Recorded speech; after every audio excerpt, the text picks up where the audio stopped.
Okay, hello guys. So as the video title suggests, this is a video about Hordoleum versus Chalazion. And the reason why I'm doing it about those two eyelid disorders. So first of thing, we conclude that those two are eyelid disorders actually, is because the clinical picture actually looks very similar. And I just wanted to make a good distinction and just give an overview about them. Okay, so let's get started. Now, let's define what is Hordoleum and what is Chalazion. Hordoleum simply means the infection of the eyelid glands that is most commonly caused by the Staphylococcus aureus. However, Chalazion, that is the obstruction of the eyelid gland, and specifically the meibomian gland. That is the obstruction of the meibomian gland. For Hordoleum, we should also add that there are two types of Hordoleum infections. There could be internal Hordoleum and there could be external Hordoleum. So let's write those down also. This is the internal, and then say what is this and what is that, and this is the external Hordoleum. External. For the internal Hordoleum, that is the infection of the meibomian gland. That is the infection of the meibomian gland. However, for the external Hordoleum, that is the infection of the cyst and mole glands. So let's not mix up though that an infection of the meibomian gland is equal to an internal Hordoleum, but the obstruction of flow in the meibomian gland, that is the Chalazion. Now, what is also clinically very important to distinguish those two disorders is that a Hordoleum is painful by itself. So patient will say that it is painful. However, also if you as a physician palpate the lesion, it will be tender. In case of Chalazion, that is painless. That could be asymptomatic. But if you palpate the lesion, it will be tender.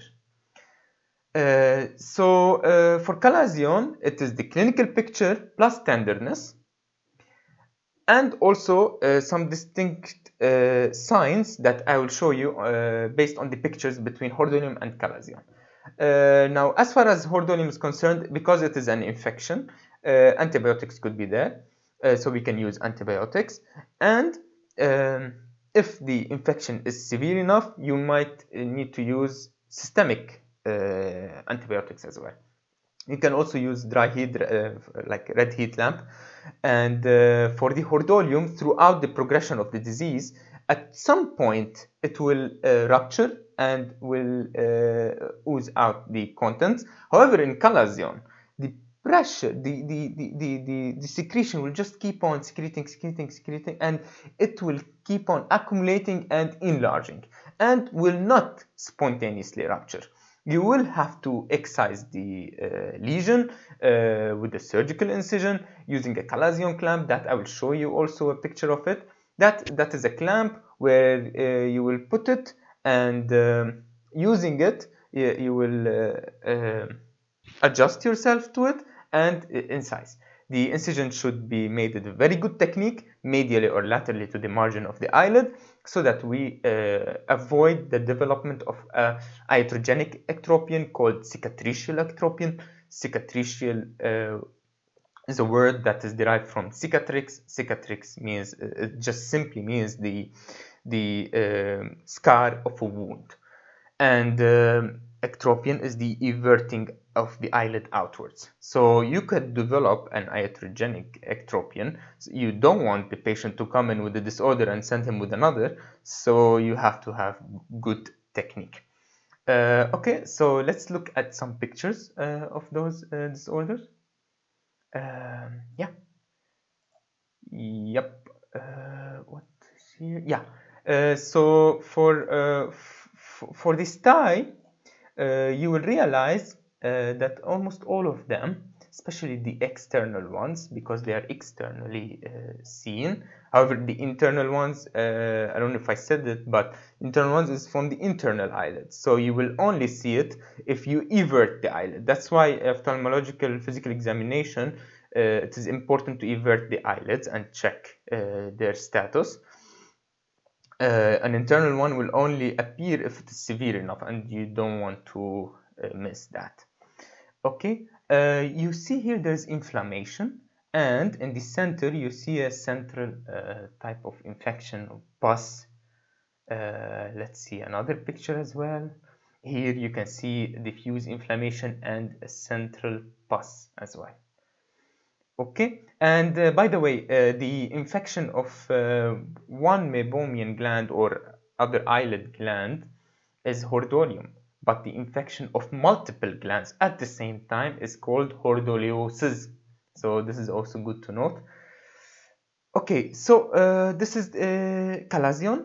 Chalazion, diffuse inflammation, bulgy, progressively growing, painless but tender. This is also here a severe type of Chalazion. It is even bleeding.